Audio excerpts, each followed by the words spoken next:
movie I was looking forward to the most this weekend was the Rajkumar Rao, Moni Roy, and Boman Irani starrer Made in China. An offbeat premise, a great cast, and a trailer designed perfectly, unlike the Dabangg 3 trailer, which literally gave a major plot detail in it. This one, however, provided us little to no information of what eventually transpires, as it should be. The movie, which is directed by Gujarati filmmaker Mikhil, focuses on an aspiring Gujarati entrepreneur that visits China, gets to know about a product that is selling like hotcakes, and creates a marketing strategy to sell it in India with the help of a popular sexologist. How the business thrives and the repercussions both the individuals face both personally and professionally is what the movie focuses on. A stellar cast, some of the most inventive dialogues, and a genuinely fun movie-going experience. Made in China is the movie that you have to go for this weekend. Here's me telling you the good and bad aspects of the film so that you guys can ultimately decide whether to go for it or not. The underwhelming aspects. The Diwali release date. My only issue with the film has nothing to do with the film's content, but its release date. When you merge with the big Diwali releases, you often take the risk of becoming a forgettable film. Not because of its content, but due to the audience only laying focus on one of the films and being completely bewildered at the fact that this movie even released. Made in China is such an enjoyable and learning cinematic experience that it made my heart break as I laughed uncontrollably at Rajkumar's antics in an empty theatre. I wholeheartedly believe that if the film was postponed just by a week, its penetration into the market, the business it would generate, and all of this would have subsequently led to word of mouth that would lead to increased revenues for this deserving film. The good. Marketing and story structure. We live in a day and age where trailers provide us more than what we ask for. It blows my mind away on how, even though the intention of the trailers is to provide us a glimpse of the film so that audiences can understand theme and tones behind it, but my god, some trailers these days literally tell you key plot twists, ruining the movie-going experience. In contrast, if you look at the Joker trailer, one of the most anticipated movies of the year, provided us little to no information of what the movie will deal with respect to the iconic villain. We just knew that all hell was going to break loose. Made in China similarly did a spectacular job, as after watching the trailer multiple times, I had absolutely no idea about how the business would thrive and what controversy Boman and Rajkumar's character would get into. It was extremely refreshing to have a movie experience like it should be. Secondly, the film is not structured in chronological order, getting right into the meat of the matter, going into multiple flashbacks of how the idea was planted in Raghu's mind. This tool provides for a much more interesting experience, as you can't predict the beats of the film and how it will develop.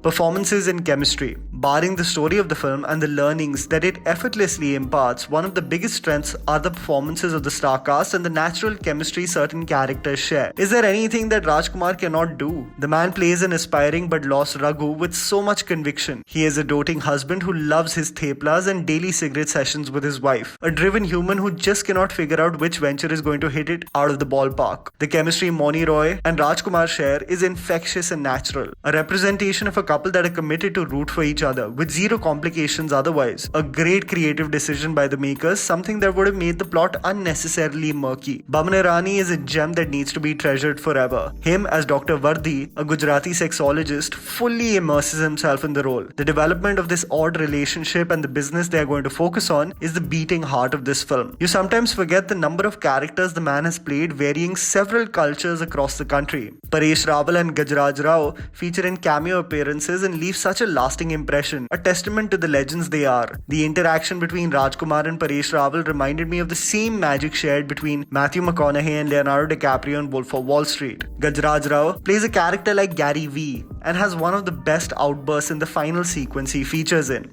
Authenticity. The most refreshing part about this film is the attention to detail and authenticity with respect to the characters and where they come from. Oftentimes, just like the Parsi community, Gujaratis have often been caricatured with respect to their accent and over-the-top mannerisms. But this piece of work is so apt in showcasing the small details about the community. Vegetarians with a hilarious exception of eating eggs after a few drinks, a natural business acumen, and always brutally honest. Rajkumar sitting at a restaurant in China dipping his thepla into a soup as he can't figure out the functioning of chopsticks is the most real portrayal of a Gujju boy in a land he has no idea about. The film also very effectively speaks about several aspects other movies only brush upon. This movie, however, creates a real discussion about those taboo subjects. This movie is what Khandani Shafakana wish it was, but it was far, far away from it. Learnings. The movie sheds light on how we showcase our biggest highlights in public, even if behind the scenes nothing might be going our way. The film focuses on consumer behavior, product placement, effective marketing, and the debate between business aspirations and morals. Are we willing to sleep peacefully at night knowing the kind of product we are selling to the public? The film also beautifully sheds light on the lack of open discourse of sex education. A population of 1.3 billion people hates to talk about what exactly got them on this earth. Boman Irani beautifully conveys the message, which is barely even focused on in any Hindi film. Finally, in the movie, which was my most real moment in the theatre, was how as an Indian population, we're willing to partake in all kinds of vices until and unless they reach our home. We might be progressive and secular on the surface, but are absolutely intolerant if some aspects come rushing back home. A movie this weekend you definitely have to catch. And that was the video, guys. Write down in the comments below what you thought about the movie. Please don't forget to follow me on Instagram. The handle's right in front of you. Follow me at JammyPants4. Also, please support us by smashing the like button and subscribing to our channel for weekly content ahead. Thank you for watching.